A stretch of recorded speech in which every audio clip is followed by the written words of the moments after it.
land. Ain't no telling where I'ma land, man. Put my money in my hand, man. They call me Landlord for a reason. You understand me? Let's go. Yeah. Let me catch you. Yeah. Shout out to Boss Land, Henny the Moore, Boss Cowboy. What up, Cowboy Nation? Let's do it. Yeah. Hey, I'm fresher than the mud, cleaner than the sun. They say I'm like a laxative the way a nigga run Cause talking dumb, but never really done shit. And you know I am Akon, like I'm reppin' convict. Then I'm gon' get more bank than the compass. And you can find a better swag than you got a compass. Then Henny the Moore and Boss is my accomplice. And sky is the limit to the stuff we can accomplish. Yeah, and everything is what I came for. Trying to get insane though, faster than Usain Bolt. Yeah, you know I got that cocaine flow, and then I'm ahead of the game like the pregame show. Yeah, just call me Pat Summerall. Hit him with the sawed off, now he doing somersaults. Think a stun, not just wait till the summer, dog. Even that boy John Morant don't love the way I'm a ball. Let's go. There it is. Boss Land. I'm him. Let's go. I'm him. Hey, they know I'm him. Yeah, way better than them. they already know it, man. Let's do it. Man, we got us a dope football show today, bro. I can't wait to talk. We got to respond to this Brian Schottenheimer, this presser. And then Terrence Parsons supposed to be coming in the building. I sent you the link, dog. I sent you the link. Don't blame me. Do it. We got Henny in the house. You hear me? So listen, this is finna be the one. We gotta talk about, we're gonna talk about DT, bro. Hen, what else? Man, we gonna talk about a little bit of everything, man. We really, listen, we talk about DT, we need to talk about that run defense. We talk about that run defense, we gotta talk about these running backs we gonna play, man. We gonna go out here, we gonna play Saquon Barkley 2 times in the season. Week 1, we gonna see him. Man, just had one of the best seasons for a running back in NFL history. We got to see him twice. We gonna play the supposedly generational Ashton Chinty when we go out there and play the boys in Vegas. We're gonna play Omarion Hampton. We're gonna play Josh Jacobs. We're gonna play a who of running backs this year, man. So I know that we excited about the wide receivers. I know we excited listening to Schottenheimer talk about culture and new offenses and all this other stuff. But if you can't stop the run, you're going to be sitting here looking sad, depressed, and ready to end it all, man. Because they're going to run you off the field, and you're going to be a losing team again, man. So we got to talk about real football, man. Like, we can't win if we can't stop the run. You can't stop the run if you ain't got no good interior to that defensive line, man. So we got to talk about it. Man, listen, I've never been so excited to do a show, bruh. Man, my boy Landlord that came in on the freestyle, acting up. And then they probably ain't even here though, for real. You know what I'm saying? What the you room mean? Ain't built up yet though. You know what I'm saying? They gonna have to pull that back. They gonna have to run that back. Man, y'all better run it back. They gonna have to run that back, or I can run it back. You know, say, man. Hey, just let them know what we need to do. Say, man, let's run that back, man. Say, you want me to run it back? Okay, man, I got you. Run it back. Let's One more, man. Let's do it from the very beginning. Let's go. Holiday season. I go by Landlord, man. Hey, big land. Ain't no telling where I'ma land. Understand? Yeah. Hey, I'm fresher than the mud, cleaner than the sun. They say I'm like a laxative the way a nigga run Nigga talking dumb but never really done And you know I am Akon, like I'm reppin' convict. Then I'm gon' get more bank than the compass. And you can find a better swag if you had a compass. Then Boss Land and Henny is my accomplice. And sky is the limit to the stuff we can accomplish. Yeah, and everything is what I came for. Trying to get insane though, faster than Usain Bolt. Yeah, they know I got that cocaine flow, and then I'm ahead of the game like the pregame show. Yeah, just call me Pat Summerall. Hit him with the sawed off, now he doing somersaults. Think a nigga stun, nah, just wait till the summer, dog. Even that boy Chris Paul gon' dig the way I'm a ball. Let's go. Let's go. Yeah. Oh, man. told Hey, them boys man. I'm ahead of the game like the pregame show. Man, the boys are throwing straight flames for my boy, man. Y'all, hey, I ain't even have to ask. They throwing up the flames, bruh. These boys throwing up the LL, man. That's that boy Landlord, the multi-talented brother. Yes, sir. The multi-talented Appreciate y'all. Appreciate y'all, man. Let's do it. I almost don't want to talk no ball. I want to I'm about to change the beat. 'Cause We in a different mode. That beat does is toxic. It's crazy. That Yeah. beat does toxic. It's Yeah, I gonna had make to- you go crazy. Yeah, I think that's the intro from here on, bro. That's it. Yeah. That's Yeah. it. That's the one. You can't do it like that and then we go back. No, that's forever now. That's forever, bro. That's the forever. All right, so we done changed the vibe to our normal.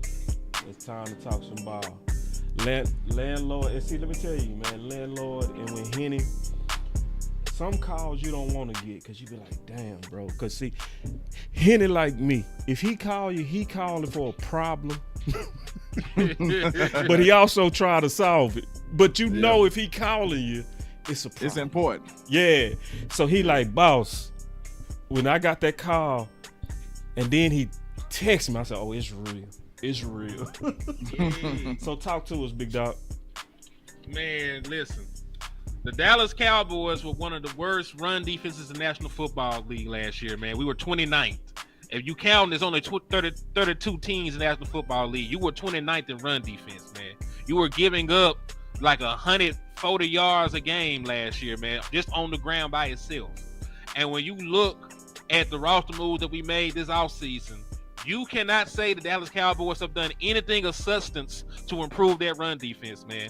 So as it stands, unless you're believing Monty Smith is going to play a majority of the snaps, unless you're thinking Jay from UCLA is going to go out here as a 7th-round rookie and stop the run day one, you're going to still be in the same position you was in last year, man. And we were in the position of losing games. We could not stop Alvin Kamara, and Micah Parsons was there. D-Law was there. Right, Mozzie was there, and you still got ran off the field. Alvin Kamara had like 3 touchdowns week 2 against the Dallas Cowboys. Derrick Henry came to Dallas to a party week 3 against the Dallas Cowboys, man. Got ran off the field and embarrassed at the crib against the Detroit Lions, man. Eagles ran us off the field. Saquon had one of his best games of his career against the Dallas Cowboys last year, man. So he ain't never had a good game against Ain't never had a good game against the Dallas Cowboys. And he gonna go out there and go for almost 200 yards against us, man. So my point being is this. The Dallas Cowboys are in a very dangerous situation while we happy that we got our weapon. You know, we happy, we in a honeymoon stage with our head coach, and we ain't sitting here talking about that we ain't stopped our biggest weakness, man. We ain't fixed the biggest glaring hole the Dallas Cowboys got, and it's going to come to the point, man, we're going to be playing some of the best running backs in the National Football League. At this point, man, like, hell, I'm not sure we can stop Rico Dow when we play them boys. we talked all that mess. I'm not sure we can stop Rico Dow right now, boy. Where did Rico go? He went to the Panthers. Man, y'all better quit playing with the Panthers, man. But, yeah, they're a terrible organization, but they got some talent over there. They made some moves this offseason. Huh? They made some moves this offseason. They would have Yeah, got they did. We got And Jimmy if Horn, Chuba Hubbard. If you was there, paying attention got to Rico. how Bryce was playing at the end of that season, I'm not just looking at that as an easy dub no more. I'm just not. Because I respect NFL talent. Yeah. And you can easily stumble in there with too much hubris and get your ass beat. Like, it's any given Sunday still to this day. You know what I'm saying? So to this day. Yeah, that's just how it go. That's right. So I ain't overlooking them. Then they got my boy Ted over there now. So hey, let's see what happens. And we got a shortage at cornerback too. So you know what I'm saying? Let's not forget that.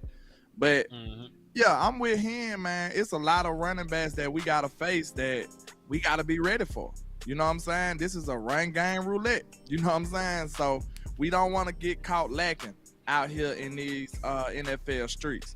And this a big moment for Mozzie Smith, man. And we not just putting it all on Mozzie because we understand it's a group effort. It take a group, you know what I'm saying? Take the whole defense actually to stop a run game. But we got to be ready, man. Because I feel like we got one of the better pass rushers in the league on paper.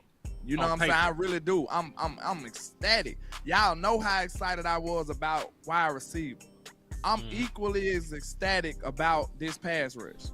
but we can't do nothing with it if we can't stop the run. So that's how important this is. We want to be able to really what Mr. Burns used to say, release the hounds. We want to be able to release the hounds when it comes to this pass rush, and the only way we can do that if we stop the run. So it's very important, man. We got to make sure we get some real heavy hitters in the middle of this defensive line. Also, shout out to Angie for the cash app. I appreciate you for the support. Absolutely. Thank you, Angie. Same on my side, man. Angie, a real one. We appreciate you. I also want to say this, man. It feels good to be back, bro. I ain't did no content since this time last week. Shout out to all the people that reached out. You know, because it be people that be like, boss, where you at? You know, what's going on? And I appreciate that, man. You know what I'm saying? Like, I appreciate all the check-ons that people do when you just out of pocket for about 4 days. Just to get everybody a heads up, man, I got all the shows rebuilt now. You know what I'm saying? So it's a lot of work, man. Trust me. So it's so backbreaking. It's that type of work that'll make you say, "Nah, I ain't doing no show. I ain't doing it. I put too much time on this." So now I'm back now. Now going back to defensive tackle.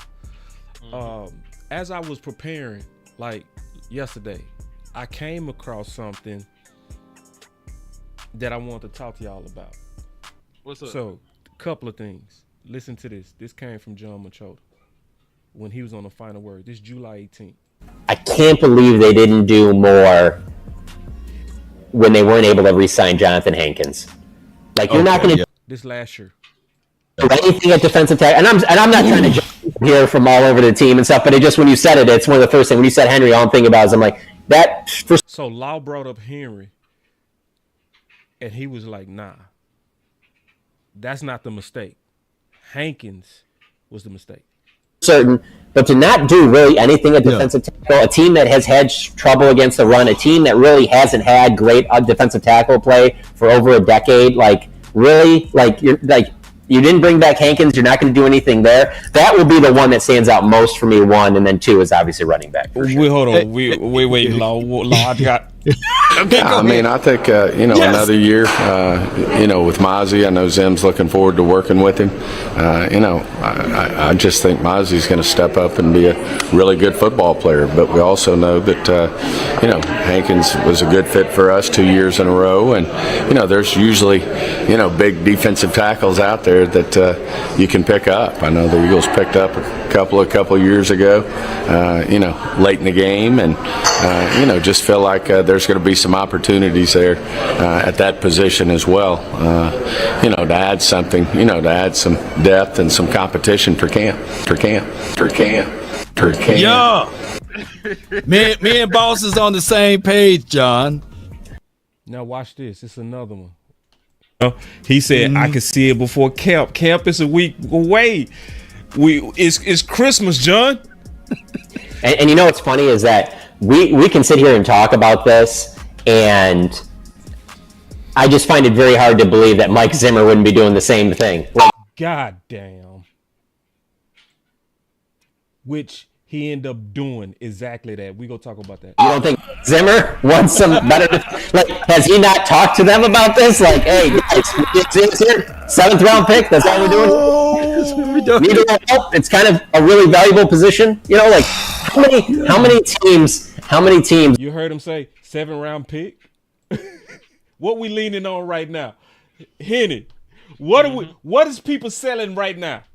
What are Jay they? from UCLA, a 7th round pick. God damn. I only say the boy last name. I say Jay from UCLA. Right. A whole year later, we having the same conversation over a new 7th rounder, bro. 7th round pick. That's all we're doing. Need a little help. The same conversation, bro. This is crazy. It's kind of a really valuable position. Like how many teams go and win it all that really aren't good at defensive tackle? Like, it's a very important position. And honestly, God, he cooking. Right. I think the one for me too is it's not just like the NFL, because obviously you have to have good defensive tackle play. But to me, like as a college football fan, it's a pretty good indicator if your team's for real to win a national championship too. Like, tell me who your defensive tackles are. Like, and I mean, all these years of Bama and Georgia, like how good they are throughout. Like, defensive tackle, like tell me who your defensive tackles are. I'll tell you if you're for real or not. God damn. That's real though. He say, "Tell me who your defensive tackles are, and that'll tell me if you for real or not." No, Georgia had Jordan Davis and Jalen Carter. Right. You know what I'm saying? Yeah. Defensive tackle is huge. Yeah. And it's huge because if a team cannot run against you, they become one-dimensional. Right. If you can control the line of scrimmage, if you can stop the run, and you also have great pass rushers, you will funnel that offense into being predictable. You can get after the quarterback and cause turnovers, but it still starts up front by stopping the run. Like the Dallas Cowboys, no matter how good they are rushing the passer, as Landlord mentioned, if they can just turn around and hand the ball off and get 8 yards, it doesn't mean anything. You don't even have to put the ball in the air. Matter of fact, Boss, can I just go and tell you like what the rushing numbers were when we lost in the postseason? Yeah, please. Cause see, listen, I mean this, when Henny call you, it's bad news, but we gonna talk about how to fix it. All right, so let's start with 2018, because that's really when the run defense let you down. The entire defense let you down in 2016. You lost that game on a 3rd and 20 conversion with 12 seconds left in the game. So defense obviously failed right there, but we're just talking about run defense right now. So when you played the Rams 2018, you let 2 running backs go for over 100 yards. On the flip side, your running back only accounted for 47 yards. Zeke was held to 2.7 yards a carry on 20 attempts. All right, 23 carries with C.J. Anderson. He gave the boys 123. Ooh. Then you see Ty Gurley went for over 100 yards on just 16 touches, man. Ooh. He went for 115 on 16. So altogether as a team, they ran the ball 48 times. And listen, if the team is able to run the ball 48 times and it's not a clear blowout game, that just tells you that your defensive line is getting whooped. Right. You were in this game for the most part. 48 rushing 48 times. Oh, go ahead. I was just about to ask how much. That's all. No, ask. What? Out of 48 attempts, how many rushing yards they got? 273. That's the still Rams. there. There's 6 yards a carry. That's the Rams. 3 rushing touchdowns, almost 6 yards a pop, almost 300 yards on the ground. Everybody was involved. C.J. Anderson, Ty Gurley, Robert Woods had a 9-yard run. Josh Reynolds had a 9-yard run. Brandon Cook had a 5-yard run. Can I ask you another question? Everybody got off. Go ahead. Can I ask you another question, sir? Yeah. Why didn't Dak Prescott stop them? That's not his job. Matter of fact, Dak Prescott gave them an early lead. He hit Amari Cooper for a touchdown to put them up 7-3. So I had made an analogy one time. Not an analogy, because it could be a real situation. Like, just imagine if you just saying, like, if you got Dak Prescott and Micah Parsons sitting there fresh out after a game. And, like, Dak went off, Micah went off, but you like, man, Dak just went crazy, bro. Dak won us the game. You know what I'm saying? And Micah gonna look at you like, I mean, do you not see me drenched in sweat? Like, right. I just did nothing. Exactly. You know what I'm saying? Like, you just giving Dak all the credit like I'm just over here just twiddling my thumbs or something. Like, I ain't did nothing. I had no impact. Right. That's how silly it is when you think about it, man. When we talking about just giving one person this credit or one person to blame, it's really silly. Like, I know we do it I think mainstream media push that narrative when it comes to like just straight quarterback they got the win and loss record. Like, that's just goofy for real when you think about it. Like, think about that instance, like I just said, that scenario that I just painted to you. Think about that when you start talking about blaming one person or one person for this or that. You know what I'm saying? Like, think about if they were sitting in your living room, everybody fresh out the game. Man, Micah Parsons won us that game. Or Micah Parsons lost us that game. That sounds crazy when the other players sitting there like, damn. So I ain't dropping pass on third down. Like, I got a super chat. Can I show Cuz something to piggyback on what he's talking about? Let me get the super chat real quick. Go get the super chat. Is going to be the 8th wide receiver we carry? You must be joking. That is a joke. We're gonna carry about 6. Yeah. What did he say about 8? We'll carry 6. He said the 8th. He was just joking. Yeah, ain't no way we doing that. But go ahead. What was you saying? All right, can you see it? Yep. Yeah. All right, this is Peyton Manning and what he did in 2006 on the Super Bowl run. Peyton Manning had a passer rating of 70. Make it bigger. Hit Control Plus. Control Plus. Hold on. Yeah, that's gonna make it bigger. Oh, okay, I got you. Did it do it? Now click I on think your it's window. pretty- I think it's visible, boss. I don't know though. Let me see. Okay, I can't see it. Okay, I can see it. It look- was me. look It decent wasn't on you. the screen. It's Yeah. decent. Okay, my bad. Go ahead, Henny. My bad. No, you Gucci, man. So Peyton Manning, and listen, I've been fighting with you goofy niggas. I'm sorry. I've been fighting with y'all goofies all for like 2-3 days. This is not an attack on Peyton Manning. When I posted, but what Troy did, it was not an attack on him. This is simply to show it is a team game, and if you win and lose a football game, it is not solely predicated on the play of one guy on a 53-man roster. This is all this is showing. Peyton Manning in his Super Bowl run through 4 games, threw only 3 touchdowns, had 7 interceptions, and also lost a fumble. So the man went 3 touchdowns and 8 turnovers, had a passer rating of only 70.5, and they won a Super Bowl with that. And guess They who won was a on Super that Bowl squad with over there? Von Miller and them going ballistic over there. No, this is the Colts. Oh, that's the Colts? This the Colts. This is Oh, you prime had Peyton Dwight Manning. Freeney in them. Dwight Freeney in them. He had Dwight Freeney. He had both the wide receivers. Reggie What's the Wayne, other defensive end they had? They had 2 foul defensive ends. Dwight Freeney and somebody else. Come on back, I Henny. know what you're talking about though. Oh, I'm here. Can you hear me? No, I'm talking about your video. Go ahead. Okay, yeah, let me pull it back up. Real quick, man. Yeah. So my point being is this, man. Like, It's a team.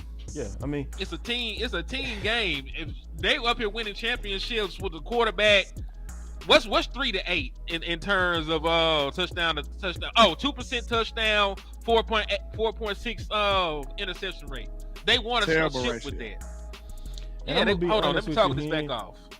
I ain't arguing with no casuals. I'm just ain't doing it. If you don't know it's a team game, if we still gotta explain that, it's like, come on, bro. If we still on this, Dak gotta win it. We just ain't in the same, football mindset. We just not like. Just keeping it real. And listen, Like, and listen. people There's that talk like even that, bro, more. ain't got time. I mean, there's even more examples of it. You look at Jared Goff, 1 touchdown, 1 interception, under 60% of completion percentage going to the Super Bowl. 2018, it just happened. We talk about Jimmy Garoppolo, 2 touchdowns, 3 interceptions when they on the way to the Super Bowl. A lot of these quarterbacks are not lighting up the scoreboard, but they play good defense. They run the football. They get turnovers. They score points in the red zone. Like, they play complementary, complete football. And I don't folks know. expect Dak Prescott to throw, 40 passes, I ain't complete worried about 39. Like, At I want all. people to have realistic expectations about what playoff football looks like. I think at this I don't know point, why you people can't act do nothing like- with them types. At this point, Yeah. if you don't know Hey. that by now, like, who you been listening to? Oh, Dwight Clark was Dwight Clark and Robert Mathis. Yeah. They also had yeah. Bobby Sanders. They also had Bobby Sanders. Bob Sanders was a monster too at safety. But I was just about to say, why we gotta quit looking at quarterback like it's a single man. Right. You know what I'm saying? Like, Yeah. it's actually a marriage. Like, sometimes when the quarterback don't play well, he need his team to boost him up. Sometimes when the team ain't playing well, the quarterback got to do some heroic stuff to get the win. It's all give and take. It's a seesaw. You know what I'm saying? That's why you need a team. Every game, everybody ain't gonna show up. You know, when everybody shows up, you get a game like Tampa Bay in the playoffs. Yeah, you blow everybody Well, we out. just Yeah. beat the living crap out of them. Like, it's not gonna happen like that most games. Some games, CD might have a bad game. Dak might have a bad game. The offense might have a bad game. Now the defense somebody got to pick that up, and I think that's what we've been missing over the years. It's like when one side have a bad game, the other side decide to have a bad game too. You know what I'm saying? But what I see from other teams that are successful throughout the NFL, I see the other side of the ball picking up the side that's lacking at that point. Just like Baltimore. Last year, Baltimore offense started struggling, their defense picked them up. The Chiefs started struggling on offense, their defense picked them up.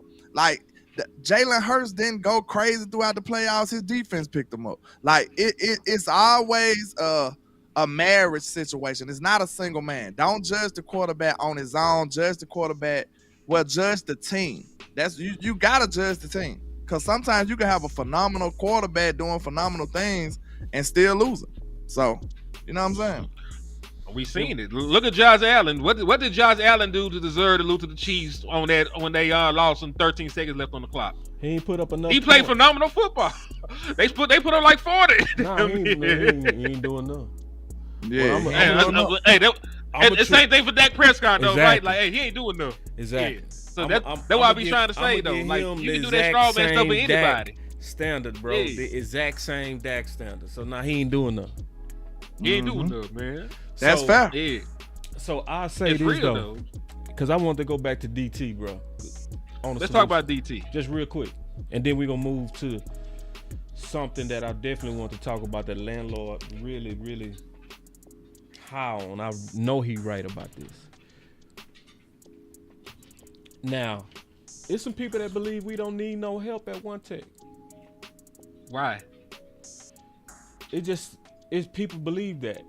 It's blind faith. Yeah. Gotta be.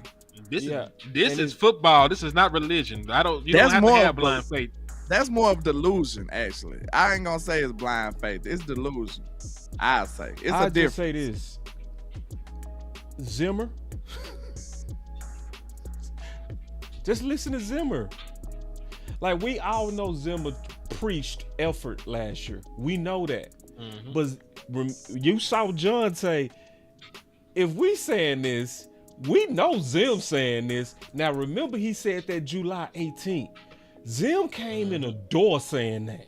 He came in. And matter of fact, when he was in training camp, when he finally got Linval Joseph and Phillips, we got it the day after he said, we need noses.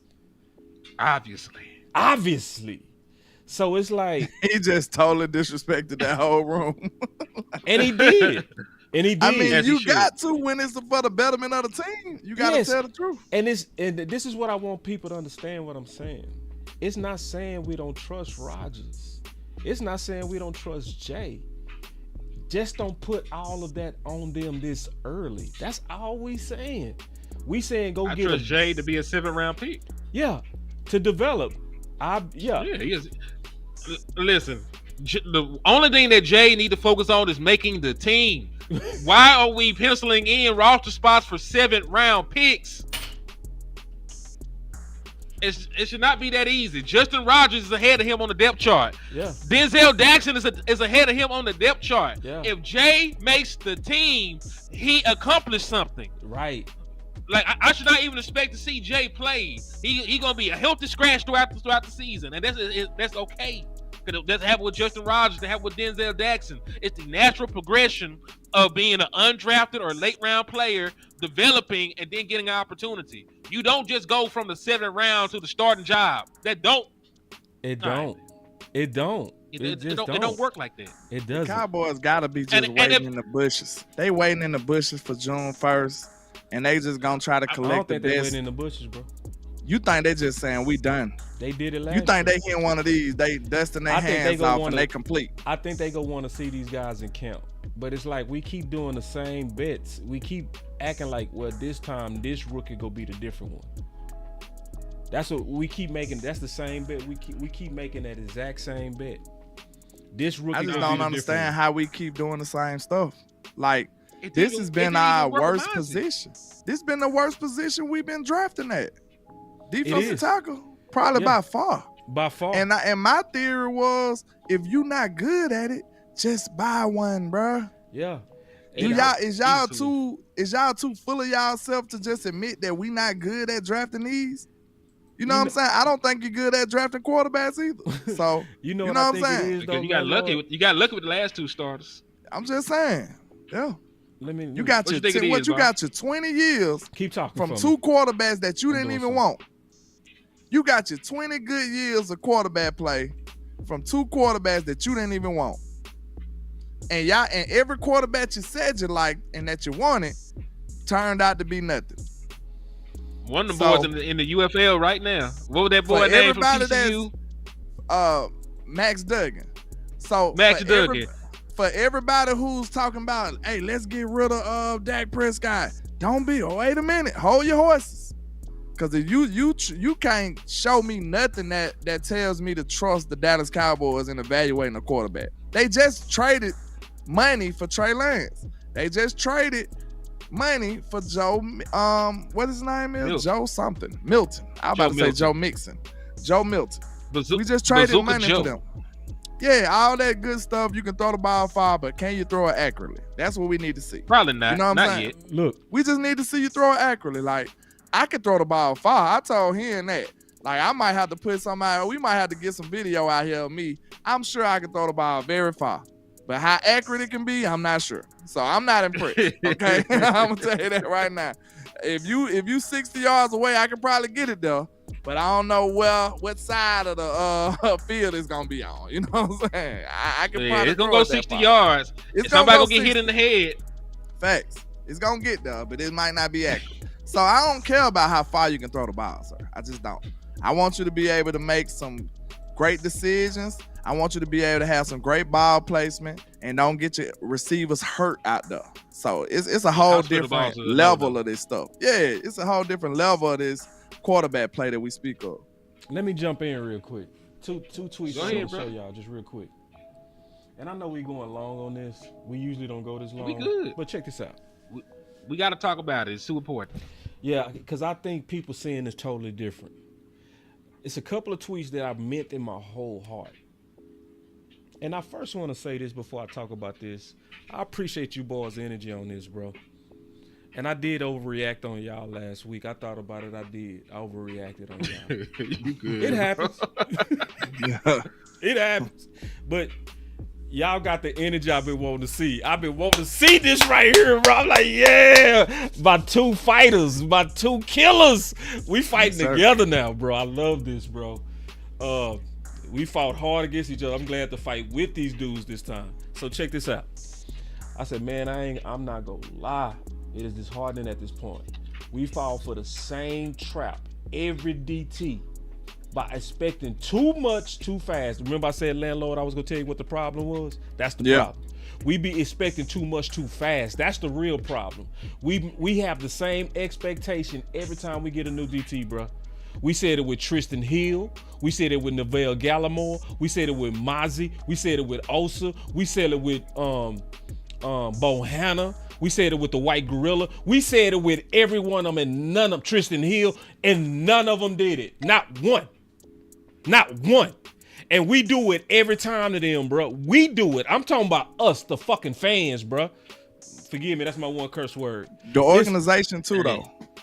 And the organization. Yeah, it's both. They sell it to them. They sell them folks. Right. Listen, they sell them folks to the fan base. And we listen, buy it. We know that everybody does not have the same football knowledge as everybody. That's so right. If some folks just watch football, they enjoyed it, they watch football because they watch it with their family, never played, they just watch it on TV, and then the organization comes out and say, hey, this is the next best defensive tackle on the market. We got him.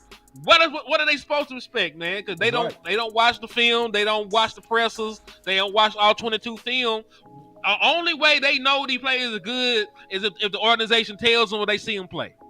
It's so I don't be mad at them. It's almost deeper than that because you can watch film. You don't know what the hell you're looking at. It's useless. That's yeah, real. if you don't, yeah, that's true. If you don't know what you're looking at, it's useless. Like you might as well spend your time doing something else. I said this to Lou. Sometimes we not looking for the right shit.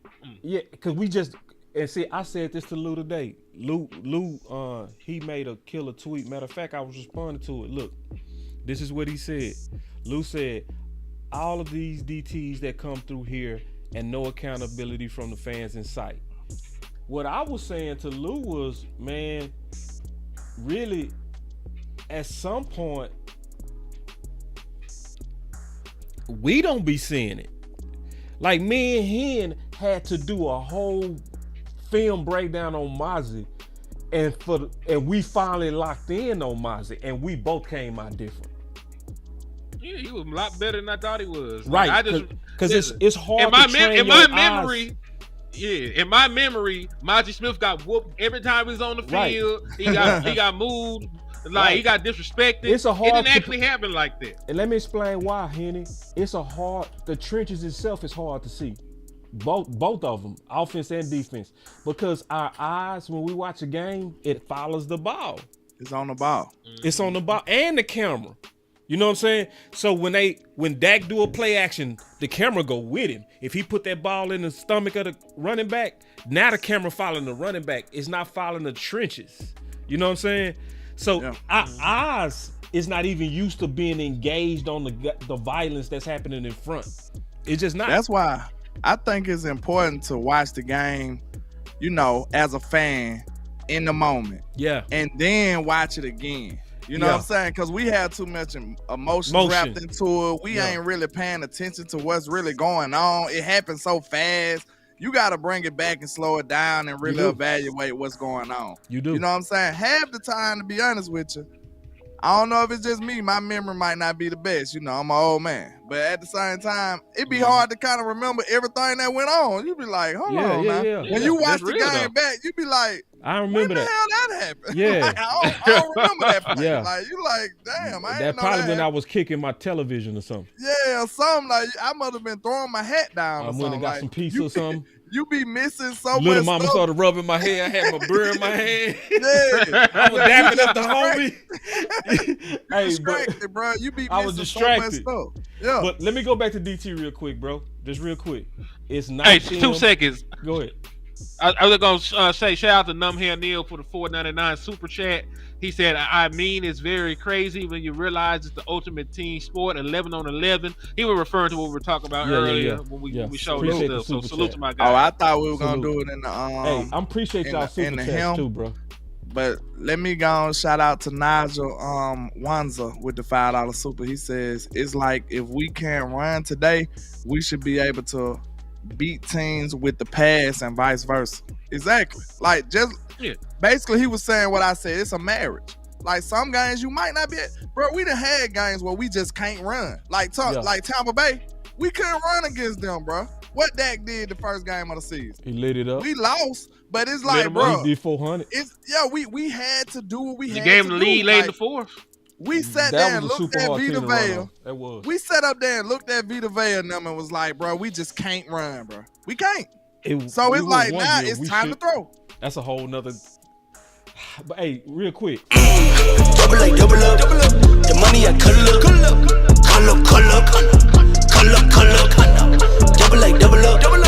money I color. Boss Land. Super chats. Alright. So basically, Cowboy Nation. Are we gonna do this again this year? Again? Are we gonna do the same thing we do every year to these DTs? Is that what it look like? It's trending in that direction, I'll say. Jay from UCLA to save the day.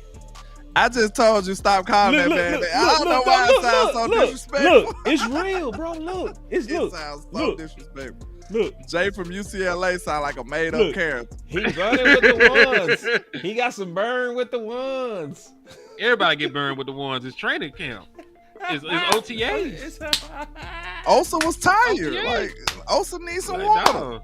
Of course he gonna get some run. He went to the bathroom, sir. it's a big dude. Like, of course he gonna get some plays. You know what I'm saying? They had nachos in the cafeteria. He had to go to the restroom.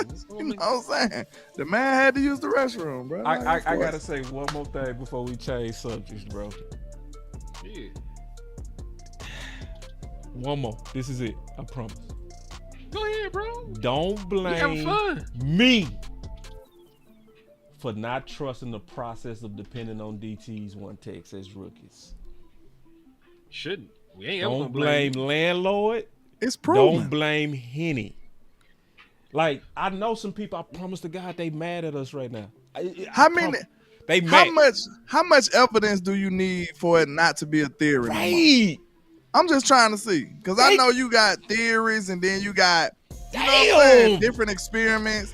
Bro, we done seen this over an extensive amount of time that this does not work. Right. If y'all can go back to see me when we drafted Micah Smith. Man. That year of my draft coverage, I was like, bro, I do not want a defensive tackle. Huh. I said that. And the reason was because I felt like we was in a win now mode. And I understand that a defensive tackle is not a win now guy. Huh. You gotta let that guy cook, marinate. He gotta marinate. He gotta be in the oven. It's not a microwavable thing. And just like we said, we sat up there and let this false, you know what I'm saying, fallacy come in here and say, okay, we're going to put Micah Smith there. He a great athlete. He going to be fine. Right. And we see that's not true. And then we sit up and bash these guys. We bash these guys, bro, because of the expectations that the franchise put on them. We bash them. We bash them for the false expectations we put on them. So how many years you would say it's been going on? Shit, every year. Since before Tristan Hill. Before Tristan Hill, right. Let's just do since Micah then been here, the new regime of defense, right? Let's just do them. 2021, we went in here with wherever we had a defensive tackle. We were 20th in run defense, 115.9 yards a game. 20th with the stuff we put out there. All right, so let's go to 2022. Run defense. What you looking like, Dallas Cowboys? You were ass. 22nd, 124.4 yards a game giving up on the ground. All right, 2023, we were great. Now, hold on now. We won 12 games. We won 12 games. We don't lose at home. Oh. What would that run defense like then that year, man? It was better though. It was a little bit better. It went all the way up to 18. 114 yards. 114 yards a game on the ground. Still getting beat up when they decided to run against you. And then last year, I already told y'all it was 29th, but how many yards was that a game the Dallas Cowboys were getting bludgeoned on the ground against? Got to be about 130, 140. I think it is up there. Let's see. To be 29th, 137 yards a game. Oh my God, that I was right at it. I said 130, 140. 140 is insane. I'm rounding up just to make them mad. I'm rounding up. Damn it. When the Dallas Cowboys were a winning team. That's my F-bomb. Hey, yeah, we all even when they're a winning team, they are getting ran off the field. You were a good team in 2021. You got ran off the field when you played the 49ers in the playoffs. You were a good team in 2022. You still couldn't stop the 49ers on the ground in the postseason. You were a good team in 2023. Aaron Jones came to Dallas and had another party. You weren't a good team at all in 2024, and you weren't because mainly you were one of the worst teams at stopping the run. You were even worse than you had been in years past. I'm not going to talk about 2020. Let's ask the people, do they deserve to be round down? It's a 7, so, mathematically, you got to be rounded up. You got to round up. I might even put it on 150. Y'all deserve that, bro. Y'all deserve that. Y'all got to stand on that. Y'all got to be held accountable for that. That's right. This is why we got to put pressure on them, bro. And I'm not listening, bro. Like, I'm frustrated, bro. I'm very frustrated. I'm frustrated at that's not even the playoff pressure. It's worse in the postseason. And so basically, let me sum it up like this, bro. And then I promise you we done with DT. I got one more comment about it too, and I'm done. We can't be done. We can't be. It's too important. Come on. Go ahead. Y'all go. Y'all go. I'll say what I'm saying. Let me say this real quick, bro. You know what this comes down to, bro? Y'all ready? You know what this comes down to? What? Steve. Yep. This goes back to a philosophy. In his mind, if we pick them, we gotta play them. And he said that. He's on record saying that. Yes. Just in case you think Boss is ad-lib. Yes. He said it on record. You can pull it up. Yes. See, in his mind, there is no problem that a draft pick can't solve. And I must tell y'all something. There are certain picks that you have to have maturity, dog. DT is one. This is why Henny on his own, unprompted, looked up by himself the consistent results of where we always landing on our run D. It's never top. Even on the Anything. It's never at the top. I don't care if it's Dan Quinn. I don't care if it's Zimmer. Shit, it can't be just effort, bruh. It's talent. Facts. I was just about to say, man, this one of my concerns right here. We got fresh eyes in the building. Like, I don't know if people understand what fresh eyes is. You should. It's pretty self-explanatory. We got fresh eyes. That's a new coach. Even though he's in a different role, he was here already, he's still fresh eyes. Because when you come in, you got a responsibility to change everything you want. You know what I'm saying? You got fresh eyes. So if you evaluated this football team, Mr. Brian Schottenheimer, I'm talking to you directly. Mm-hmm. How could you not be trying to upgrade your defensive tackle room? Because we just showed you the history. It's right. It can't be no more blatant than that. It can't. So I just want to sound the alarm. I know we in the honeymoon stage. I know we having a love affair. Brian Schottenheimer love affair. But I want to say this.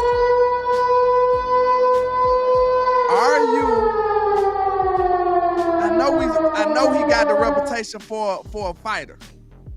But are you honestly a fighter? Oh. If you ain't addressing this situation, because this too critical. You know what I'm saying? It's too critical. Just like wide receiver 2 was critical. You address that. Ooh. This is another critical situation. Let me put How are you not standing on the table for this? Ooh.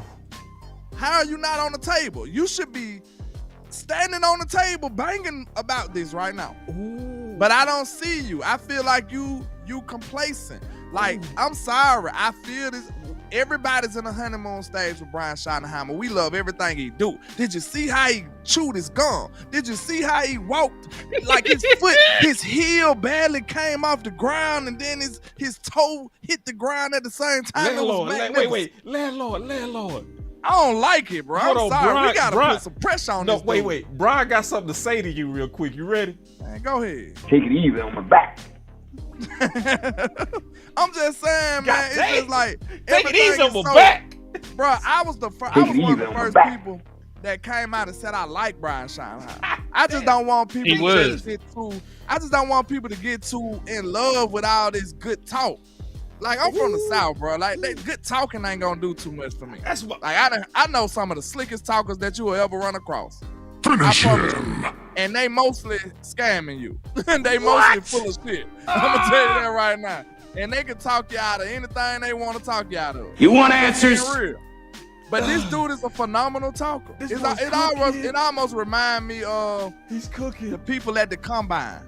Like, we talk about these combine warriors. They do awesome, amazing things at the combine. But this dude just was training for the combine. We ain't even evaluating him as a football player. He's just a combine dude. He can run fast, he can jump, he can do the drill very good. But don't forget about what he put on film for the whole 12 weeks of college football.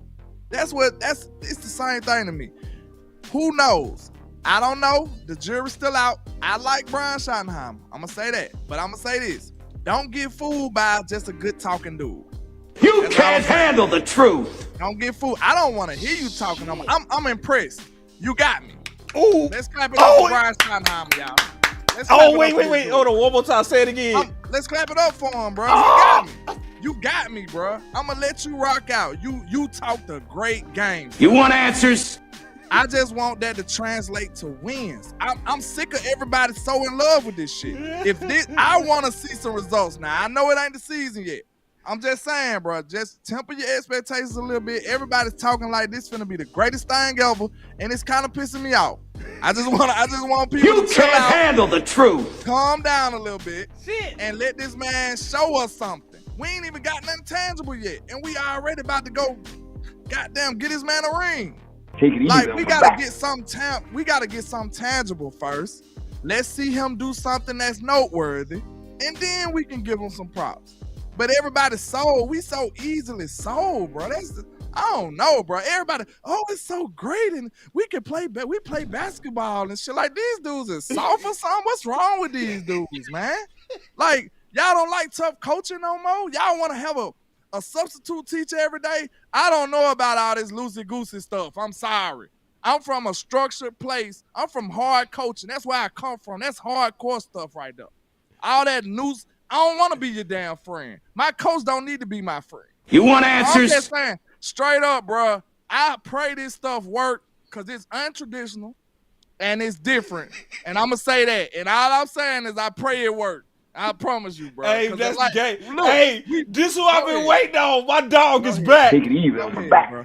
Take it easy on the back, man. Y'all clap it up for that gangster, man. We got.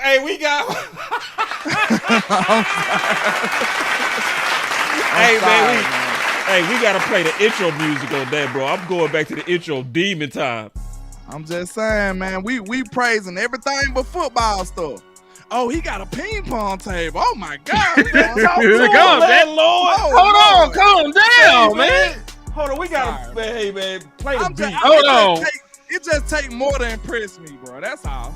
Hold on, I gotta play the beat. How you gonna say that? You sold me on this nigga. I like him, bro. But No, I'm no, just hey, no saying, more don't get N-words. too carried away. Don't Oh, get that's too it. carried That's away all yet. it was. That's all. I'm just saying, bro. That's my dog. Like, I'm sorry, bro. It take a little more for me. I'm sorry. Oh man, Cause look, This is I gotta play 180. Listen, y'all, I gotta This play the is whole song. 180. I gotta play the whole I'm song. not against them. Wait, hold on, bro. Hold on, real quick, bro. Hold I gotta your do this for you. This is for you. Yeah.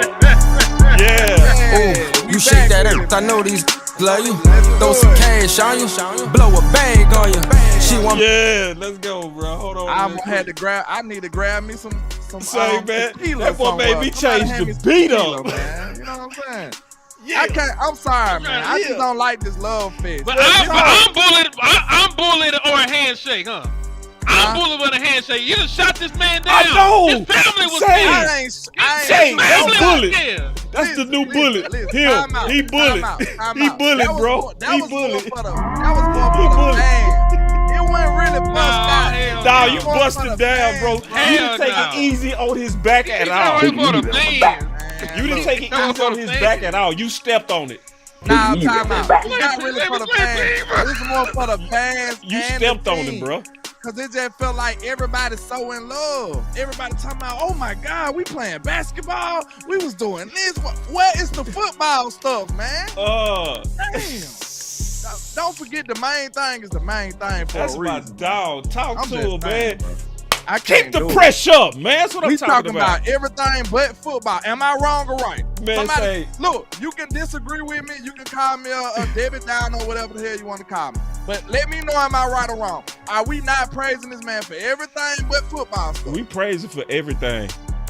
Listen, people are giving him props for this with him talking about the culture that he's trying to build. But he has talked football. He has talked X's and O's. nah, That's nah. stuff that sold me. I like it though, man. I like the energy, bro. See, I've been waiting to see. Listen, I'm so used to fighting y'all. It feels good to be fighting with killers. These are the killers I've been wanting to see right here, man. These the dudes I've been wanting to see, man. We back. We Let's go. outside, man. We Let's go, outside. bro. I've been waiting on these dudes, bro. I just No, want, wrong button. Wrong I button. just got want the right button. best for my team, bro. I just want the best for my team. And if I feel like it's steering in the wrong direction, because think about it. Run If it up. Shotty looking at y'all like he peeking out the window, he like, oh, they like that? Shit, I don't really got to do much after Wait, that. wait, I'm wait, cool. wait. I'm cool. Yeah, I like the anger, man. Where DA Lee, man? Where DA Lee, man? Hey, real quick, man. Real walk quick. up in the life. Huh. Yeah, I'm really talking my shit like All right, we finna bring it back. I'm really him. Hold up, Let's go. look, walking this bitch like Yeah. Yeah. yeah, I'm really him. We gonna change that him. That him gonna be different in a minute. Like, hey, I'm really. Yeah. Him ain't gonna be nice no more after. Hey, give us about a week. We changing him up. Him is gonna be different. Him is gonna be what you heard. crazy. You hear me? Him finna Oh, be it's crazy, realistic. man. So, But yeah, that's a great we finally segue talking to football this. now. That's a good segue into this calling shots. You you know what I'm saying, Mr. Brian Schottenheimer, confessing to the world that this is his first time having full authority over the offense, man. How you feel about that, Mr. Boss Cowboy? I'm sorry for taking over the show for a second. I'm sorry. It made sense, and all of us should be smarter, because a lot of us, including myself, got it wrong in the past. I have, right? Where we'll look at a certain person come in and we'll say, oh, we got Clayton Adams. That means we getting ready to run a bunch of pin and pull. We getting ready to see Arizona fall off. No, the play caller got the ultimate veto power. That's what we all got to stop and go on realize going forward so we stop falling for the same old shit, right? Mm-hmm. Because the same thing happened even with Kellen Moore. The play caller, Kellen Moore, had more power than even the head coach.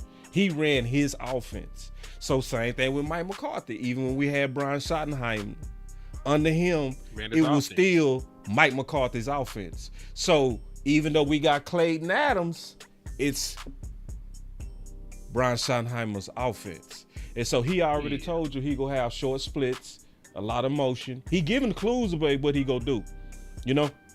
He already kind of giving you a clue of the type of offenses he gonna run. Let me see if I got that right here. No, I don't. I can pull it though if we need to. But yeah, because I got a clip of him talking about his offense today. So yeah, it's where we got to be smarter, Landlord. Yeah. We just got to learn from history. And see, now I know. I believe. Go ahead. You still doing something? I'm sorry. Nah, I'll be quick. Yeah, I already said it. Go ahead. Nah, you Gucci, man, because I'm just saying, at least if he's running something different, because I think his exact words was he was in a conflict.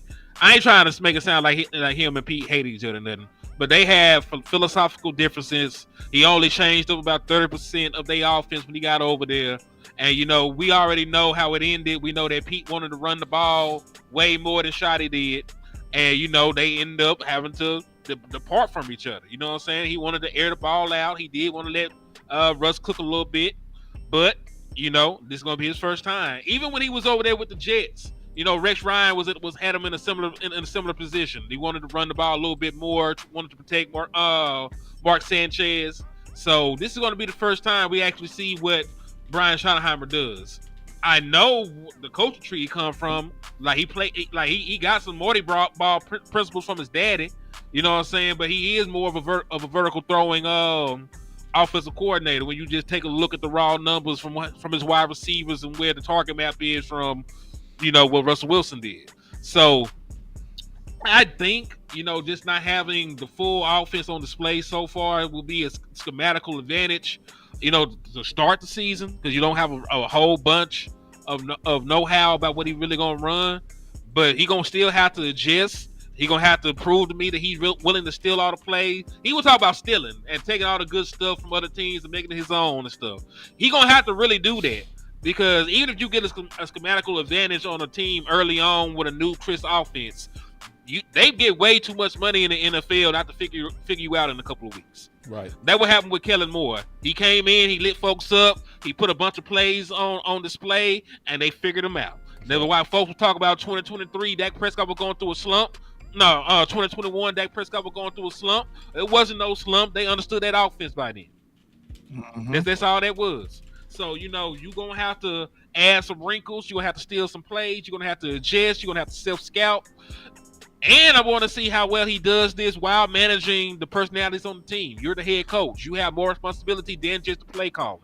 Right. So I really want to see, how much he mitigates to his DC, how much he mitigates to his quarterback coach.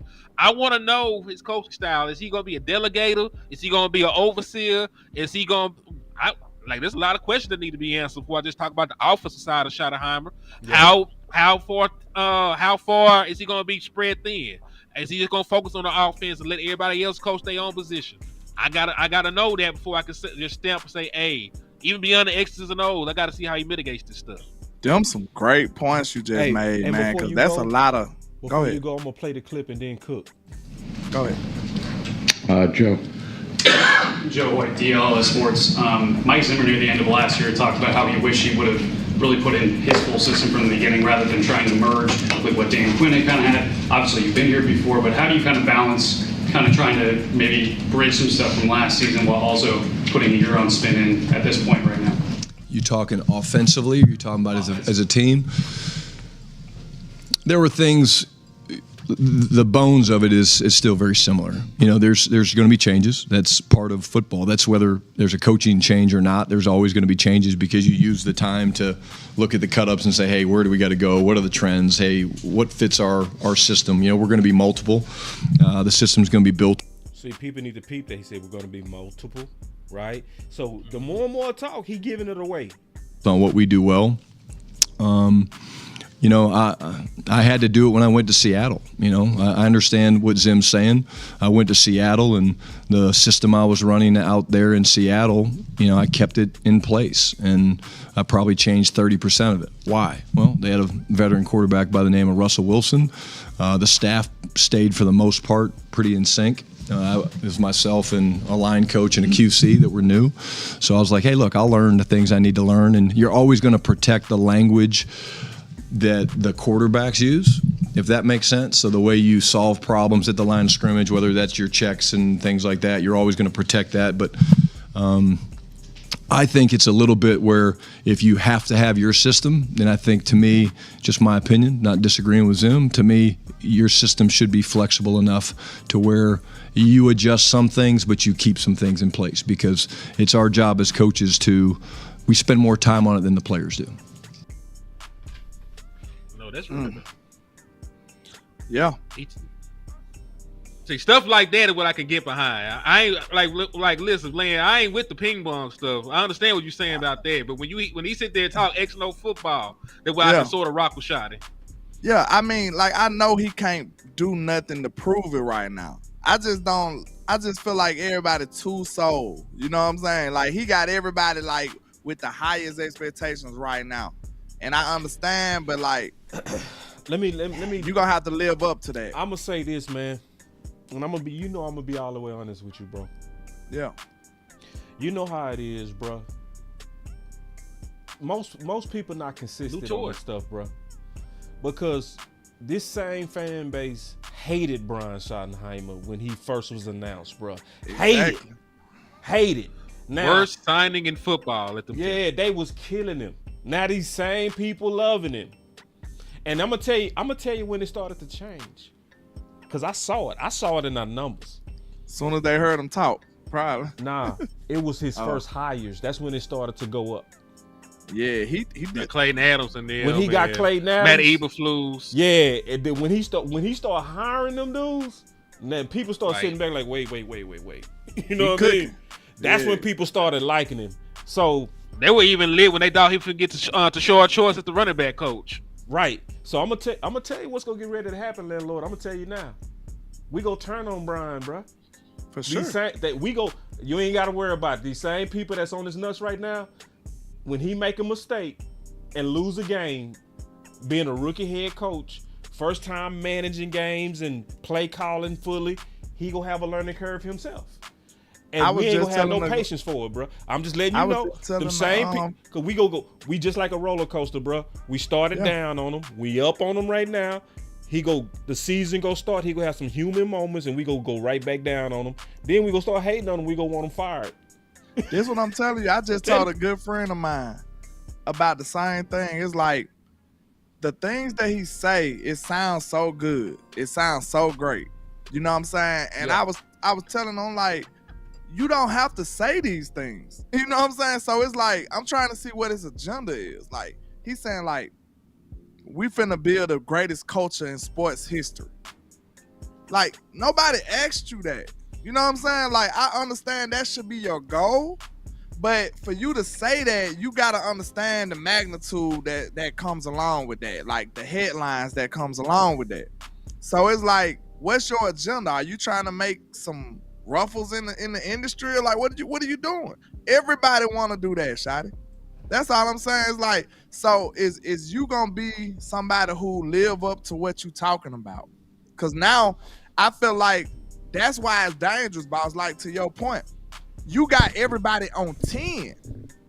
from the stuff that you saying, you said you want to build the greatest culture in sports history. You want to be the greatest coach ever.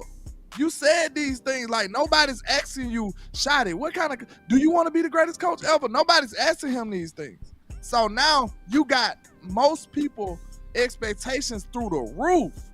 So if you come in underwhelm and under-deliver, that's gonna make people insane. Let me say back what you're saying. This is what they taught us when I was in the sales program: under promise and over deliver. Exactly. He's over promising, and the stuff that he's saying is not going. He ain't no way he could deliver this in 1 year. But it's gonna be under deliver. I'm gonna push back just a little bit though. I do believe that he believes it because he's making good faith attempts at it. This ain't just talking, right? So he doing the work of going to dinner with them dudes. That's work. He doing the work of putting that money on the Whataburger for the whole staff. He doing the work of meeting with the accountants. He's doing the work. You feel me? And one of the most important things he said in that whole press conference is, my dad told me this. He said the number one thing my dad told me is you got to be yourself. So he's doing it in a way to where his goal is not to be a rambunctious, I'm the greatest leader of all time. He's going for trying to be the greatest coacher. He's going for it, and he's trying. And I'm pray saying it happen. Yeah, I pray it happen. I will say this, and that's why I said it's slight pushback. It ain't a lot of pushback. Yeah. I ain't mad at people for having big ass goals and saying it. Fuck it. That's my second cuss word. I'm sorry. How many we get now? That's one. That's my second. This man, my bad. This man turned DMX. They got me in my passion though, bro. They got me in my passion. Because if your son had big goals, you would not stop him, landlord. You would not. If he was like, Daddy, I'm finna be an astronaut, and after that, I'm gonna be a president, and then when I get in with that, I'm gonna be the king of Dubai. You know what you gonna say? Yep. Shit, let's do it. Yeah. Right. All up top. You right. All Right. up top, son. Let's get it. That's why I said And it's a I'll little say bit. this. I'll say what you this saying. back on it. I see All what I'm you saying saying, is landlord. It don't have Is to be said. Yeah. That's all I'm saying. I'm with It's you. like it's It almost. don't have to be said, but at the same time, Yeah. But because I Lou in the said house. it, What's up, Lou? but because I said it, you have to hold me accountable for it. He sat there and talked about holding people accountable, and also the players holding him accountable.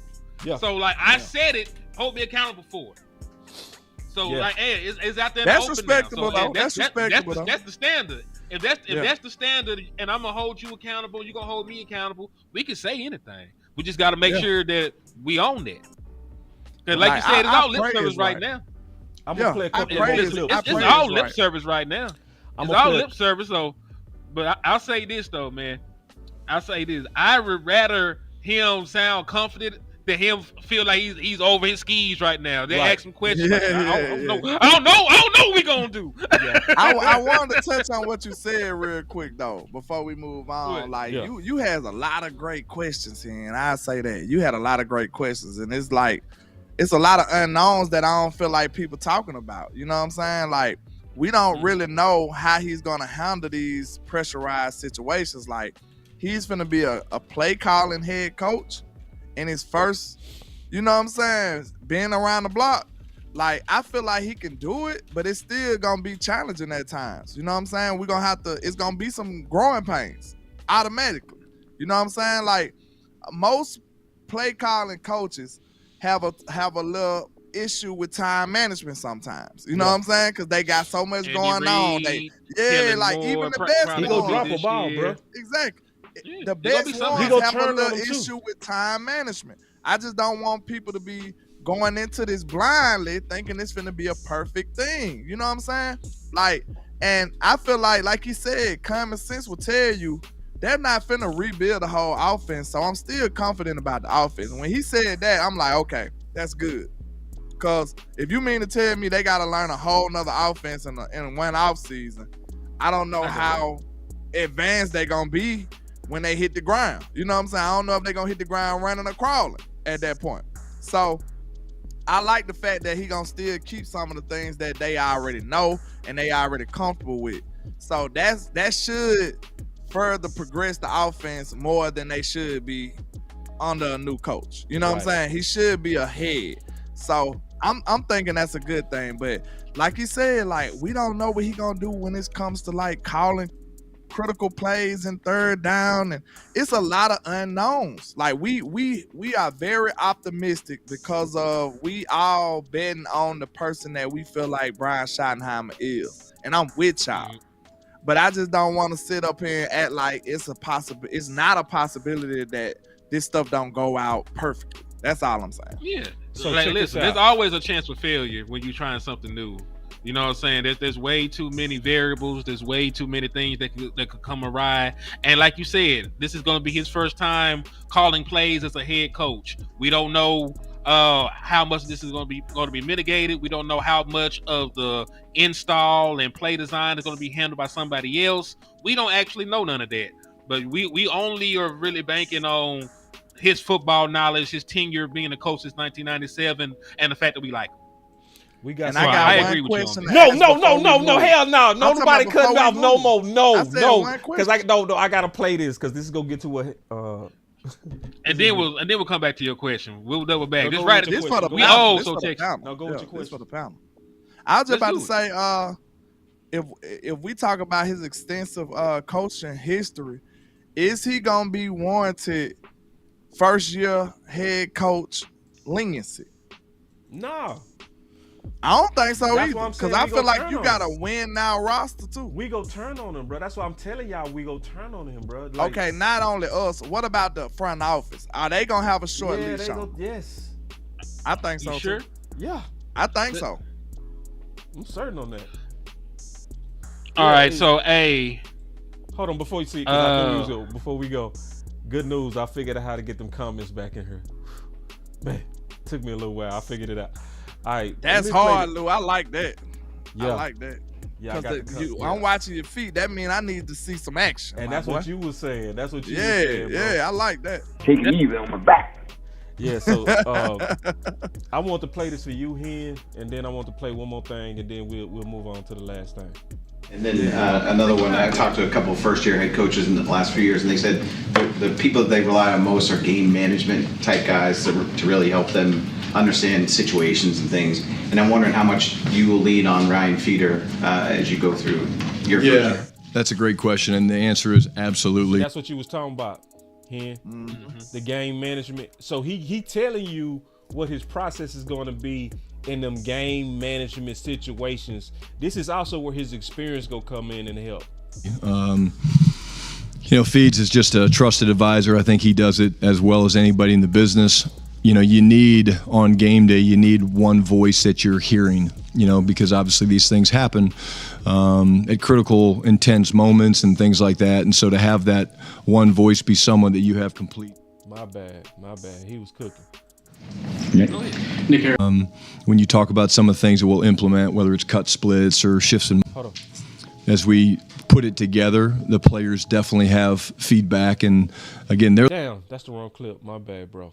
Confidence in and complete trust in really does matter. He and I spend hours just talking about different situations. It's been cool having Falus here because that's another perspective of a guy that's been a head coach, and it's been kind of fun for us as we start the process of game management to just talk about the different ways you look at situations. And we actually just had our first component of it in the team meeting today. So that's what you was talking about, like in terms of not knowing how he's going to handle it, but he's actually saying how he's going to handle it. So he knows, Henny, to have one guy. He's not going to have a bunch of people in his ear. So in certain game management, thank you, bro. In certain game management situations, what that's telling me is that he's gonna be leaning on this guy named Feeder, Ryan Feeder. So we gotta keep that in mind, cause you know what we gonna do if it's a bad game management thing. We gonna say, Brian, you stupid. We ain't gonna say nothing about the hand of the king, Ryan Feeder. We ain't gonna say nothing. Now, he told us that in them critical situations, I'm leaning on Ryan Feeder. He let everybody know now. So we know Because I guarantee most people don't even know who that is. You know what I mean? I'm finna Google. Yeah, so he's the guy that's over the analytics. He gonna be over the game management situation. So Brian is gonna be the play caller. Ron Feeder is gonna be the game management guy. That's Ron important Feeder. because Yeah. that's what I said. That's a lot to juggle Right. for a first-year coach. You know what I'm saying? And even though, I'm sorry, y'all, I can't look at Brian Schottenheimer like a first-year coach. I just can't. He been in the league too long. He's a coach's son. This man been coaching since '97, bro. Like, come on, man. Like, you should know how to be a head coach by now. Like, Yeah, and a I'm play just caller. being real. And that's why I'm I feel sorry, good bro. about him, though. Yeah, I feel too. good about I him. do too. And so check this out. This is another thing we're gonna talk about since we're talking about Scotty's offense, right? Because this is, I swear, a lot of us getting this wrong, bro. We looked at Clayton Adams and we started doing content about Schottenheimer getting ready to be Arizona. And I'm gonna tell y'all right now, go on, get ready. Oh, hell no. It's not gonna happen unless Brian wants that. I'm telling you. It's gonna be Brian's offense. It's not gonna be Clayton Adams' offense. Clayton is gonna have input, but the final sign off is Brian. Listen. The ones that bring it to life, you know. Nick Harris, Forward Star Telegram. In constructing this new offense, how much input have you taken from not only Dak, I'd like to hear your perspective on that, but other offensive pieces, whether it be CD, George, Javonte, etc.? Yeah, I'll listen to anybody. I mean, this is not just a one-man show. I mean, this is, having been here for a couple of years helps. I think as we put it together, the players definitely have feedback, and again, they're the ones that bring it to life. When you talk about some of the things that we'll implement, whether it's cut splits or shifts in. And so those cut splits is where you basically keep people closer in the formations. For people that might need to know what cut splits are, that's basically having a lot of your formations to where your guys are jumbled up together. It makes it condensed. Condensed. Thank you. Motions, things like that. Motions is obvious. So he's starting to kind of let out little by little what his offense is going to be. So if we break him down today, he said multiple cut splits, motions, violence, physical. Sound like his daddy. Right. You feel me? Marty Ball, baby. Yeah, now we starting to break him down. If you really listening to him, he give it away, but you got to listen. About some of the things that we'll implement, whether it's cut splits or shifts in motions, things like that. Those are kind of philosophical beliefs that things I like and believe in, and so we'll probably do them. Right. But at the end of the day, shit, you think he played? Believe in, I like and so believe we'll in. probably do them. We gonna do them. That's what we gonna do, boy. Hey, I got an excerpt here from one of his playbooks. You want to see it? Give me a second, but let me finish it out there. You got it. Hold on. But at the end of the day, I'm always going to listen to a player's opinion. I might not do it, but I'm going to listen. No different than I'm going to listen to Clayton Adams or Lunda Wells. You see what I'm saying? So Clayton Adams ain't running. It's not gonna be pin and pull, bro, unless he wanted to be.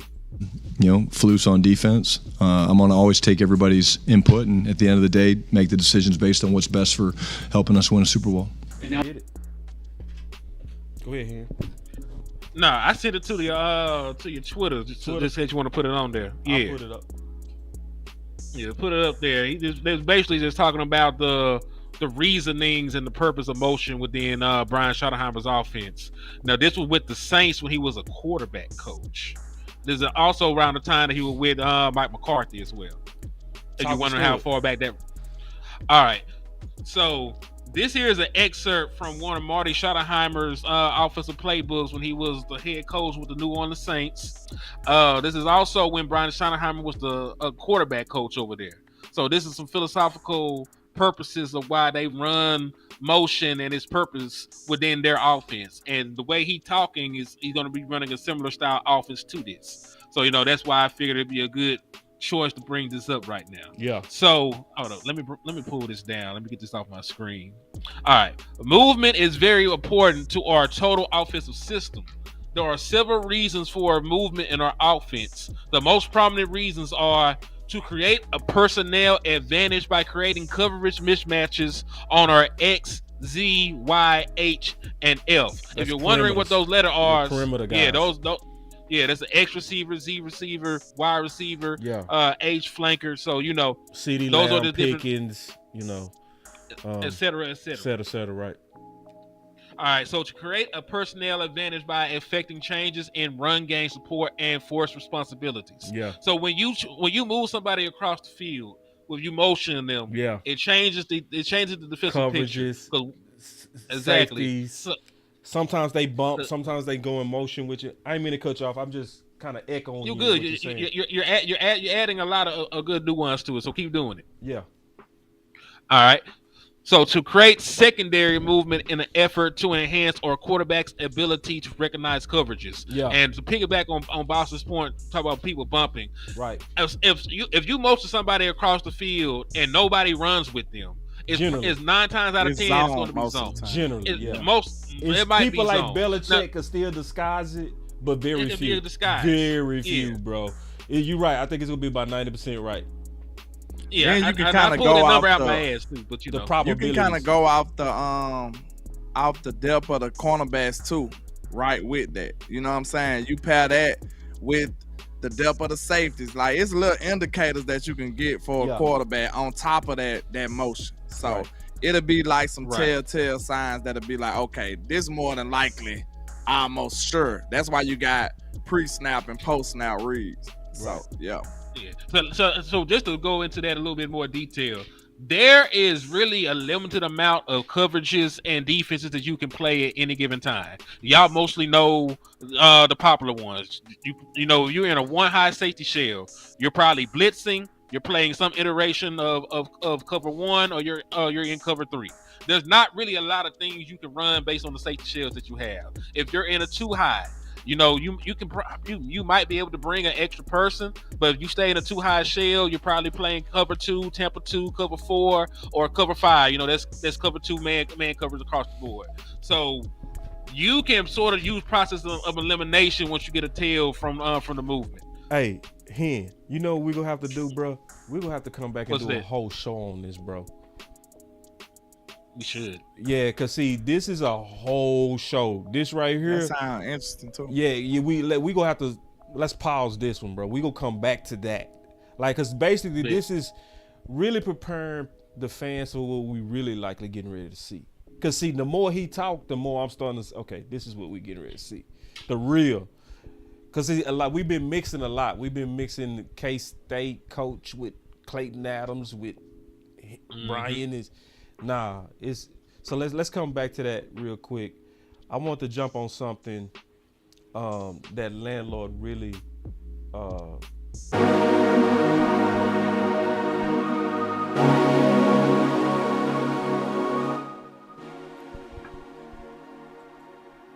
and I didn't understand this super chat, bro. Let me go back to that super chat real quick.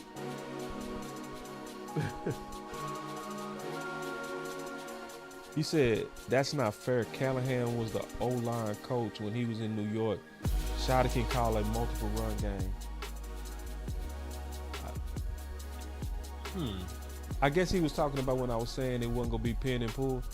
What I'm really saying with that, bro, is don't look at Clayton Adams as the visionary of the offense. That's what I'm saying. Even though he has the title as offensive coordinator, no, it's not going to be him dictating what offense is shoddy. So if you listening to that Clayton, you'll get confused. That's what I'm saying. Listen at Brian. Brian is telling you, I like cut splits. I like motions. We're going to be physical. He telling you what his offense is getting ready to be, right? And now we're going to have to go back to what Henny was saying and look at the philosophy, his excerpts, and then start putting them together. And then by the time we start the season, we'll have a good feel of what his offense gonna be. That's what I'm saying. So it's not about. I can't wait to training camp to see it too. Right. Like, that's gonna be dope. Yeah. Because none of us really know what Brian is getting ready to be. To be honest, that's the unknown. Right, that's there. The unknown. We know you got the weapons. We know you got the team. Right. So we don't know. Hey, you gotta cook, young man. He go cook. You know what I'm saying? You gotta cook. But jumping onto this, bro. Yeah, that's something I noticed on this interview. Let me play. Like, and then shout out to Clarence Hill too. No, Clarence Hill be asking the tough questions sometimes. Some people be scared. Clarence be asking them anyway. Go ahead. Secondly, is Micah here? I know he was here Monday last week and then wasn't here Tuesday. And what's been his involvement with the OTs that he ramped up to on the field work, and is he just doing meetings on the field? What's that? Yeah, again, like I said, voluntary right now, the camp. He was here last week, had lunch with him, actually bumped into him in the airport. He was going to do some traveling, so I have not seen him yet this week. But again, my big thing with all the guys, whether they're here or not, is you can get great work in, and you can get ready, and you can be mentally prepared. But whether you're Micah, who's not here, he's here in and out, whether you're Dak, doesn't really matter. It's just put your work in, get ready. There's a lot of ways to get ready and prepared, and I think the league's made it very clear that it's all voluntary. And his brother, his brother already said. I mean, I'll say this. I'll say this. Go ahead. I mean, it's his birthday. He's in Spain. He's chilling. Oh, it's his birthday.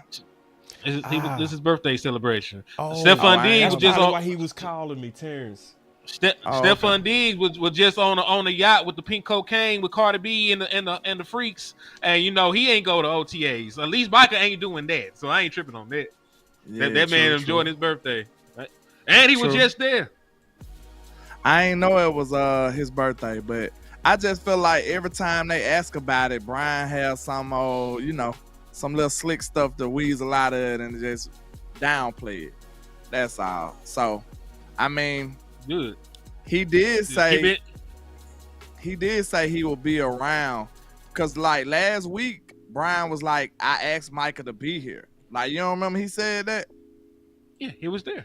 He almost said that verbatim. Like, I need Micah here because he's gonna be a leader, so I need him here. Mm-hmm. So that's why Clarence Hill did the good question, like, hey, what Micah at? You know what I'm saying? But we'll see how this develops. But I do want to say we need to sign an alarm for them to be signing Micah Parsons right now. Exactly. Real talk. Because TJ Watt is on the horizon, and we don't want to have to compete with him. All Jerry and them got to do right now is give Micah Parsons maybe like $1 million more than the highest paid non-quarterback. That'll do it. And guaranteed a little bit more money. That'll do it, bro. He's signing. Easy work. Nice signing bonus. And then years later, it's going to feel better. It's going to look better. I'm going to be honest with y'all, bro. What's up? Yeah, I think it's the agent on this one. They already said it. See, when I go look at the agent, bro, and also I've been talking to people behind the scenes, bro. So, like, especially if you go look at the deals he did with Stingley. His deal on Stingley was a $5 million APY jump, bro. Average per year jump. That's an enormous jump for corner, bro. So, I think in this case, I don't think it's on Jerry now. I don't. I think Jerry sat down with Micah Parsons for 6 hours to do the deal, to get it done. And they needed a sign off. And that agent didn't sign off on it. Thing about it is, Miles, we know who gets the final say so though. Yeah. The player gets the final say so. That's true. Like he does. Like, I don't care what you talking about, agent, man. If I want to sign this deal, I'm signing it. You know what I'm saying? It is what it is. So, I mean, like we said, we can say it's the agent fault, but I'm just saying I feel like the Joneses need to make that Godfather offer right now. Like, you don't want Micah to play not without the deal right now, because I feel like he ain't gonna do nothing but ball out, and then now you got to pay even more. Now other people done got paid. Other people, like, how are we not understanding that we usually make this type of mistake? Like, we keep betting against these people. We bet against every player that we got that's good and lose. Nah. It's a little bit different, bro. I'm being honest, bro. Like, if it was Jerry and Steven, you know, I would lay into their ass, bro. But this ain't it. Like, even if you go look at Dak's contract, that agent was wrong. I'm serious, bro. Dak's APY was $5 million more than the previous guy. See, when it's usually the agent, they just want you to be a little bit over the previous guy so that they can get the bumper sticker. That's all they want. But when you get 5, you basically telling everybody, I took these owners and I rubbed their nose in that shit, bro. Yeah. Well, listen, I went crazy. I went crazy. For the Dak contract, it's the disrespect tax. Yeah. For the way that you handled Dak Prescott the first time and then you waited this time, it's the disrespect You tax. being fair. And I ain't gonna be mad at it because it was a disrespect tax on that. But was it? Oh, yeah. Hell no, bro. It was disrespect. Listen, it was disrespect, but that you type of tax, you franchised Dak Prescott 2 times. But wait, you could have signed him. That's 3 You cuss could have signed him back. You going crazy? I know you got me going crazy, bro. we gotta arrest this man. We gotta arrest this man. You are fake dangerous. news. Oh man, I want to cops fight you on guy, this, bro. All right, cause hear me out. Let me just we don't call the cops in my I heard what you said, but look, it's you another know you from thing, the hood, bro. Look, you know you from the hood when you don't call the cops. We gotta call somebody to get this guy. Can't You call want the cops. answers? I mean, You could have gave Dak first time around. You could have gave Dak Prescott a contract when Nick Foles got his bag. You didn't do it. Dak Prescott went out there. It was disrespect. Yeah, they disrespected he went out, Dak bad. He went out there and he was a yard away from resetting the Dallas Cowboys passing record. Boy, you bring and it up. You know what? They didn't even let him get it because they didn't want to go into a contract negotiation with the leading passer. So they held him out, didn't let him get the passing record. That whole drive, and he did it one whole drive, held him out. You keeping it so real right now. I gotta hit a button for you. What the fuck is that? Keep talking, dog. Keep talking. Backdoor. Going into the season, had to bet on himself again. Yeah, you right. Franchise tag instead of holding out. What the fuck is that? People broke his leg. Had a career-threatening injury. Got franchise tagged again before they actually got the contract. It was disrespectful, bro. And then this time around.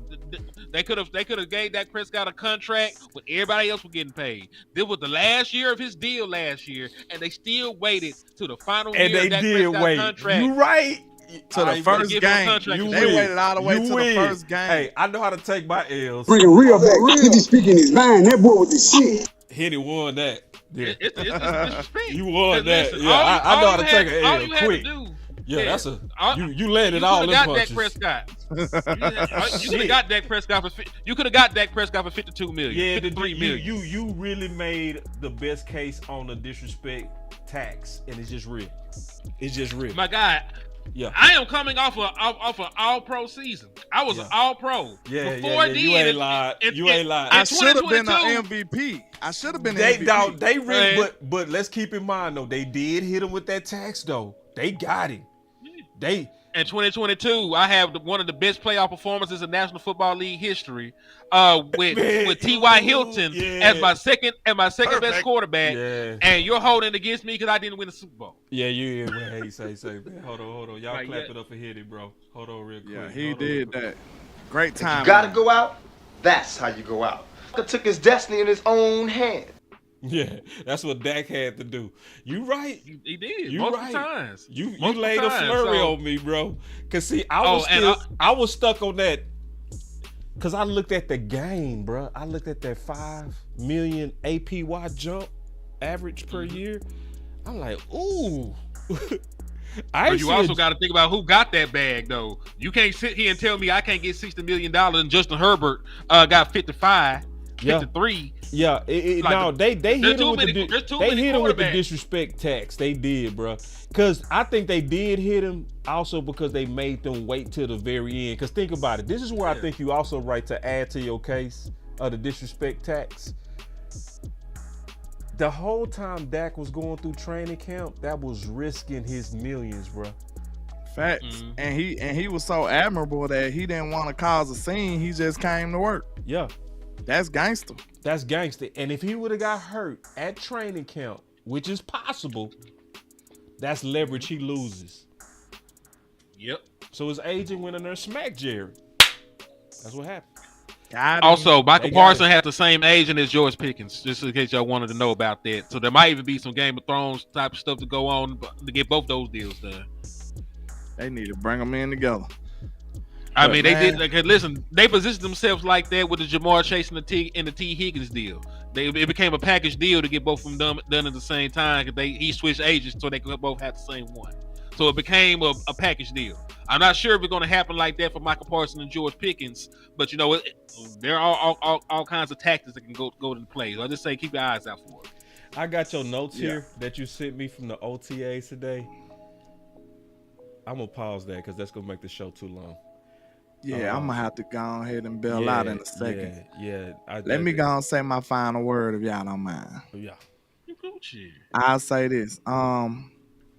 Far as Mr. Brian Schottenheimer go, because y'all said I done shot the man. That wasn't my intentions. Take it easy on my back. I'm just trying to say, don't expect perfection in year one. Right. You know what I'm saying? That's right. And the one thing I do want to see from Brian Schottenheimer, of course, this is Dallas, y'all. We are in the biggest media market on the planet. That's right. He gonna have to know how to navigate this media too. Yeah. That's something that he never had to do. You know what I'm saying? He coming from Seattle and all these other places. You ain't never been in Dallas like that. You know what I'm saying? When everybody's looking at you for the answers. Yeah. So that's another situation that I want to see him navigate. I'm confident in him being able to be a decent coach or a good coach, but we just got to see all this stuff in motion. Like, I got to see it first. I got belief in him because I like the coach. I like who he is. I like what he stands for, what he says he stands for. But like I said, you got to show me, bro. You got to show me some results. And like, you doing a lot of untraditional things, a lot of risky things. I know you believe in it. I just want to see the results. That's why I got a cause for caution, because this stuff is untraditional. A lot of the things that he doing, far as trying to build camaraderie with the team and stuff like that, it's kind of untraditional the way he going about it. If it works, it's one of them situations. If it works, he's a genius. If it don't, he's an idiot. That's how people gonna look at it. So I just want the best for the Dallas Cowboys. I want the best for my team. And that's all I got for you. Yeah, man. All right. Before you go, man, we'll all give our final words. Listen, we got a lot of content. We still could have got to. I still got a full clip. We could have went 3 more hours, I promise you. But easily. Because we didn't even talk about the OTAs or nothing. But anyway, I get my. We ain't talking about Tyler Guyton or nothing. Damn, we ain't talking about that Tyler Guyton. That's what I was waiting on. Get on out of here. Me and Henny will talk about the Tyler Guyton, bro. Okay. I got to depart too. Oh, well, let's just give our final words then. Yeah, I gotta go to bed, man. I'll just be quick.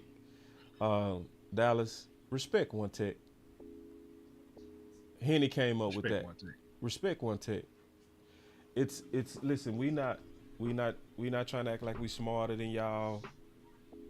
But I think Landlord said it best. He really did. How many DTs we go look at year one as rookies never worked and still say we gonna run the same play? Just at some point it start getting like redundant. It's like, and see, I'm not wired to lie to y'all. Henny not wired to lie to y'all. Landlord is not gonna lie to y'all. They not gonna tell y'all and sell y'all on these DTs as rookies. We gotta be the goddamn bad guys, bro. Facts. We gotta be the people that's telling y'all the right thing that y'all don't want to hear, because a lot of people still want to just hope in it. Boss, before I ain't gonna run my mouth. I want to see him in training camp. Dog, you saw the last 8 not work.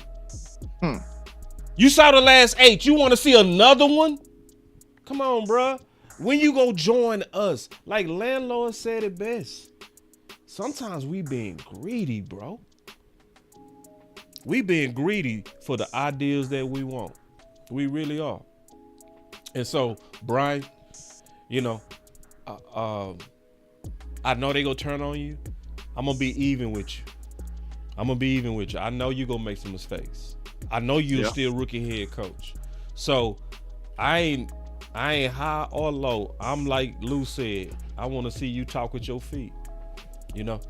So, and shout out to Tyler Guyton. I'm glad to hear that your head coach went out his way. He went out his way to mention you and the work that you put in. I really feel strongly that he gonna do a good job. I think he gonna have a great year too. He gonna have a massive game.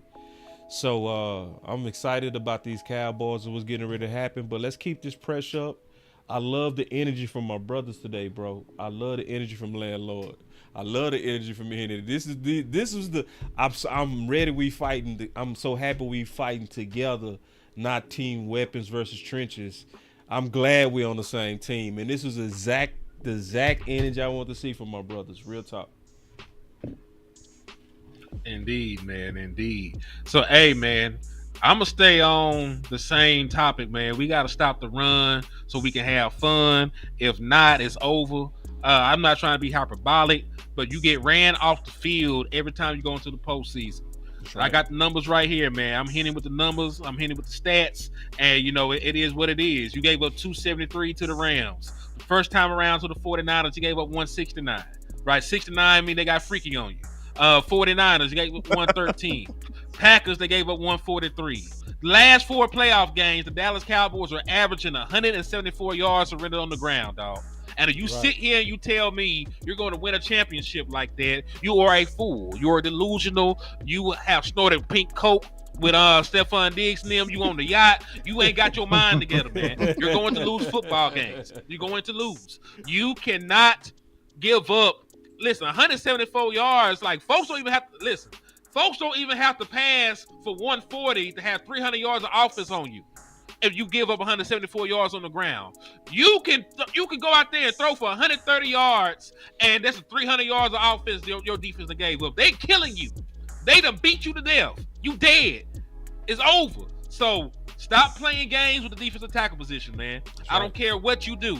Either invest a pick in there and go get you a real veteran to go stop the run. Go and sign somebody. You got to do something instead of trusting a dude in the 7th round, man. Listen, Jay from UCLA, you probably a good dude, but you are not going to be no good football player year 1. They're going to disrespect you. They're going to bully you. They're going to make you feel weak. They're going to beat your ass all up and down the field, man, because that's their job. They are grown men. They grown men with bills and kids they got to put through college. They is not finna lose no reps against you, boy. Get your mind together. Get your grind together. You might be able to do something 2-3 years down the line, man. But right now, you need to just be taking notes, getting Gatorade. You don't need to be on my football field, man. Because you playing prolonged periods of snaps, we lose the football games, man. So I'm just saying, the Dallas Cowboys, get you a real defensive tackle. Get you somebody that can stop the run right now that's already got skins on the wall. That's right. And you can win some football games, man. Don't come in here talking to me about no damn Tommy. Don't come in here talking to me about no damn Jay. They sound like some Martin characters. I do not want to fool with the boys, man. Give me some football Tommy and Cole. Say, man. Yeah, they got Tommy and Cole out there trying to stop the run, man. And we be believing it. Nothing. And every year we believe it, man. I ain't believing They believe that it with their whole heart. You being negative, man. I seen Jay, man, his first step so good. You go turn the film on, getting his ass whooped. Like, man, he went in the 7th round for a reason. And listen, the Dallas Cowboys, I love y'all. Y'all is in a cult. Y'all is in a cult. Every guy that we draft is not no superhero. This is a 7th round pick. This is an undrafted free agent. They is what they is. Stop playing games, man. I gotta turn this music off. When the last time you had Donovan Wilson? Donovan Wilson, last 7th round pick, you had this something. Y'all want to get rid of the nigga right now. Y'all want to get rid of Donovan Wilson right now.